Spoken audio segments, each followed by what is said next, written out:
যে কোনো মাছ দিয়ে এই ফলটি যদি একবার আপনারা বাসায় রান্না করেন তাহলে বারবার আপনাদের খেতে ইচ্ছা করবে। ঠিক এভাবে আমার মতো মাখিয়ে নিয়ে গরম গরম ভাতের সঙ্গে আপনারাও পরিবেশন করেন এই ফল এবং মাছটি দিয়ে। চলুন শুরু করা যাক। বিসমিল্লাহির রহমানির রহিম। আশা করি যে যেখানে আছেন ভালো আছেন। আমার চ্যানেলের পক্ষ থেকে সকলকে জানাই শুভেচ্ছা অভিনন্দন। কথা না বাড়িয়ে চলুন রান্নার কাজে চলে যাচ্ছি আমরা।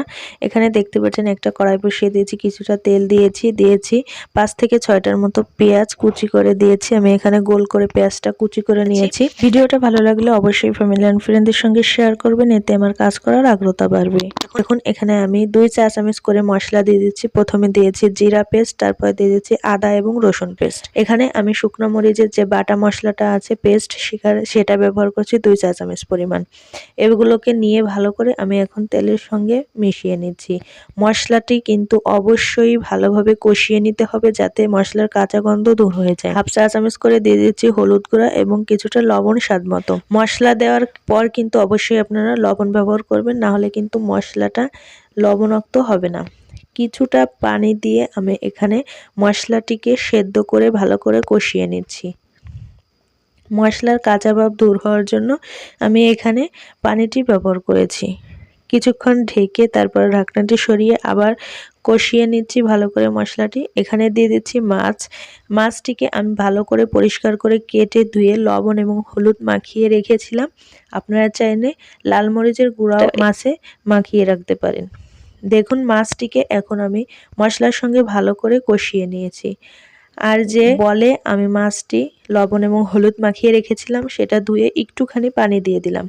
এটাকে ঢেকে 5 মিনিট জাল করে নিব। দেখতেই পারছেন 5 মিনিট পর মাছটি কিন্তু ভালোভাবে এখানে সিদ্ধ করে নিতে হবে, না হলে কিন্তু কাঁচা মাছটি আপনাদের অনেকেরই পছন্দ হবে না। 2টা টমেটো দিয়ে দিচ্ছি। টমেটো দেওয়ার ক্ষেত্রে মাছের যে কাঁচা গন্ধটা সেটা চলে যাবে। দেখুন এখানে ফলগুলো দিয়ে দিচ্ছি। পুঁইশাক খাওয়ার পরে মাচাতে কিন্তু এই ফলগুলো অবশিষ্ট পরে হয়ে যায়। শুধু আপনারা এটাকে একটু পরিষ্কার করে ধুয়ে ছোট করে কেটে নিলেই এটা প্রসেসিংটা শেষ হয়ে যাবে।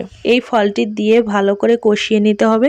যেহেতু আমাদের মাছটি কষিয়ে নেওয়া হয়ে গেছে, ফলটি আমরা কষিয়ে নেওয়ার পরে এখানে আমরা পরিমাণ মতো পানি দিয়ে দিচ্ছি। পানির পরিমাণটা এতটুকু দিতে হবে, আপনি কতটুকু শুকনা বা ঝোল ঝোল চাচ্ছেন তার উপর নির্ভর করবে। পানিটা দিয়ে আবারও আমি নাড়াচাড়া করে এটাকে ঢেকে দিচ্ছি। 10 মিনিট পর ফিরে আসছি। দেখতেই পারছেন সুন্দরভাবে পানিটি কিন্তু বলক এসেছে। আবারও আমি ঢেকে দিয়ে তারপর নাড়াচাড়া করে দিচ্ছি যাতে পুঁইশাকের এই ফলগুলো ভালোভাবে সিদ্ধ হয়ে যায়। অবশেষে ফলগুলো কিন্তু সিদ্ধ হয়ে গেছে। এখন একটু পরিবেশন করে দিচ্ছি। দেখতেই পাচ্ছেন কত আকর্ষণীয় দেখাচ্ছে এবং লোভনীয় দেখাচ্ছে। দেখলেই কিন্তু খেতে ইচ্ছা করছে এবং জিভে কিন্তু জল চলে আসবে।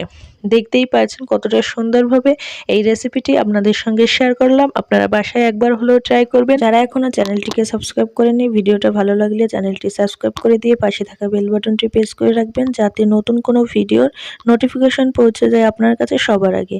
আর এতক্ষণ সঙ্গে থাকার জন্য ধন্যবাদ জানিয়ে আজ এখানে বিদায় নিচ্ছি। সকলে সুস্থ থাকুন, ভালো থাকুন। আল্লাহ হাফেজ।